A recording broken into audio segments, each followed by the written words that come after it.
another kind of piece of feedback we get is, Matt, we see this at courses all the time. Like you bring somebody up to do a case study and there's, 20 different mobility dysfunctions listed, and that can be overwhelming and discouraging. And, we talk about regionalizing those to help you make the best decision. Can you speak to that a little bit more about how, when you have those findings, what that actually means and how you put them together to make yourself more efficient in clinic? Yeah, absolutely. When you do SFMAs on people, and you're going to find a big list of mobility impairments. And we talk in the course about different ways to prioritize that. In terms of me and my students and what we look at, I'm looking for elephants, right? I'm looking for that really big mobility problem that seems to make sense with their patient's primary complaint, right?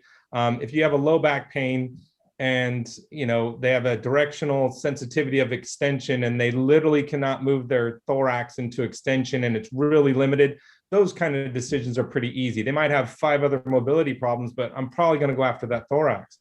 Also, when you have those mobile joints that should be mobile that are limited in more than one plane, it helps you hone in on those types of problems as well too.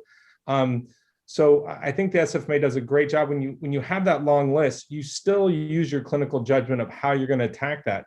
What happens is sometimes I'll make my list of like 3 things that I think, okay, it's this, this, and this, and I'll start knocking them off. Well, what's amazing sometimes is you talk about those surprise patients. It's like, okay, I got the thorax moving, I got the hips moving, like, you should be feeling better. They're not. You go down, all of a sudden you go, yeah, I got this ankle problem down here. And you go down and treat that ankle and they go, that was the elephant, that was the problem, that was the driver of the problem. So sometimes I don't always get it perfectly in order, but I have my list that I'm going to go through and I'm going to check them off as I go. And I just think with more experience, what you get better at is finding the driver quicker. I mean, I think that's the big thing.